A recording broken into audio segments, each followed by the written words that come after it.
But in short, like, we live in an era in which faith in God is one option among many.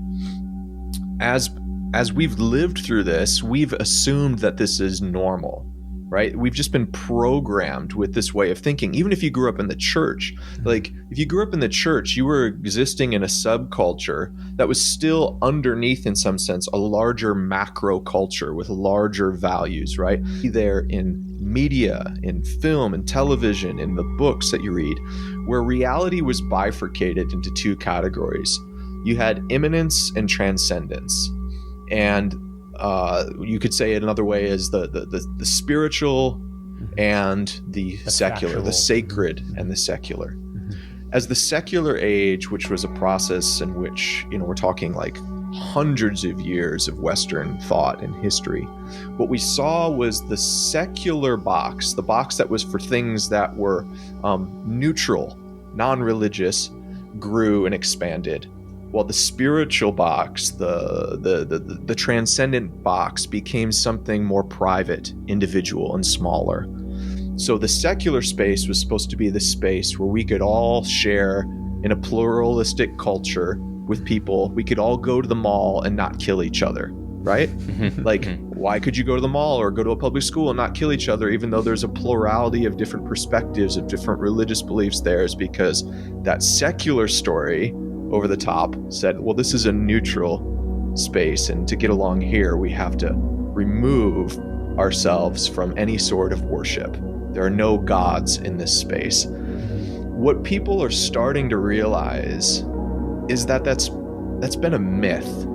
There's never been a purely neutral space that we inhabit. And what even like, I've had some really great conversations with behavioral scientists and cognitive scientists that have been studying this phenomenon. Clay Rutledge is one, John Vervaeke is another, and these guys are not like professing Christians. John considers himself, he's at the University of Toronto, he considers himself a non-theist. But what these scientists are observing is that people are inherently we're inherently a religious species, because religion has to do with what is of ultimate concern.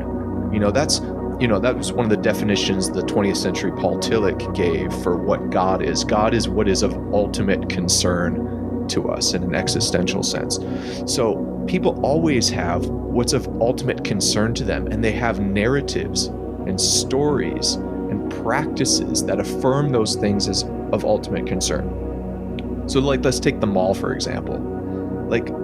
When we go to the mall, we don't kill each other, maybe because in some sense, and I don't want to make this too extreme, but in some sense, mammon is God at the mall. We're there to all shop. We're there to all satisfy our needs, that ancient god of greed, mammon, right? When you go to an NFL football game, though people come from all sorts of different walks of life, there is a guiding story, there is a liturgy at an NFL football game. There's an ecology of practices, and there is something that when you're gathered there is like, hey, this is of ultimate concern. And I want to bring this up to not get into culture war stuff, but just as a great example of this, think about what would happen if you're in an NFL game and the national anthem is played and you don't adopt the proper physical response of adoration and devotion when the national anthem is happening, right? We've seen this, and again, I don't want to get into the culture war stuff about that, but there's a deeper point there. So if the religious norm, if you will, is to stand and put your hand over your heart and remove your caps, if this truly was a neutral space, free of any claims to what should be of ultimate concern, then no one should have any problem if somebody wants to take a knee, if they want to do jumping jacks. But that's not the case. We know, we've seen this happen. So there are stories about what should be of ultimate concern in these neutral spaces. And Dawkins was in some sense peak of what secularity was supposed to be, right? Right. What we need to do is remove all of these old religious myths and dispel these notions of, the derivative term he always used was some sky daddy out there, and what we're going to get is some perfect human utopia. And it didn't happen. No. And people see that now. They're not attracted to that. They're not attracted to new atheism. They're not attracted to reductive physicalism. So they're listening to Joe Rogan talk about DMT and psychedelics. Right. I don't know anybody that goes, well, I think all that I experienced on DMT or psilocybin with psychedelic mushrooms was just like a hallucination of my material brain. Nobody, I don't know anybody that thinks that. They're all they're having intrigued. a genuine spiritual experience. Yes, so that's what's happening, is they are intrigued by the possibility of transcendence. And so the secular age tried to keep all transcendence at bay.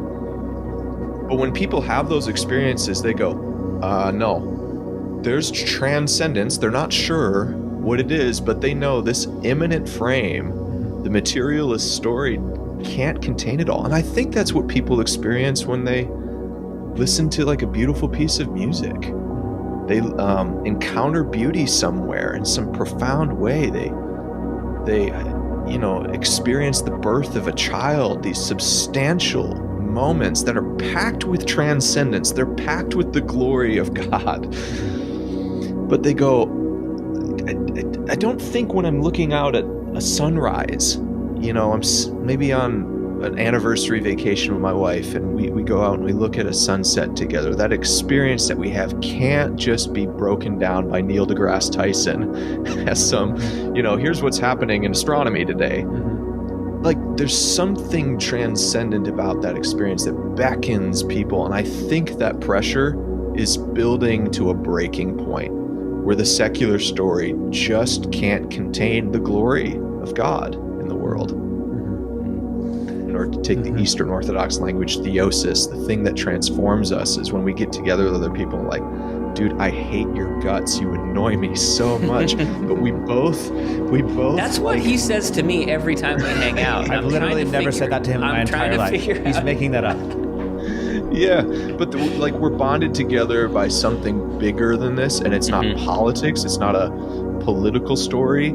It's not NFL football. Those have been all the substitute religions of the past that people have found themselves bonded together with. And it's just not, there's good things in politics, there's good things in NFL football games, but it is not the highest story that can be told. Right. And so to commit ourselves to the highest truth, the fount of truth, goodness, and beauty, and to do that in community together, I think there's opportunity for that.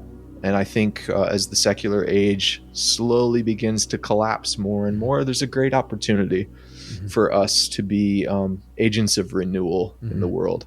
Yeah, I love that a whole lot.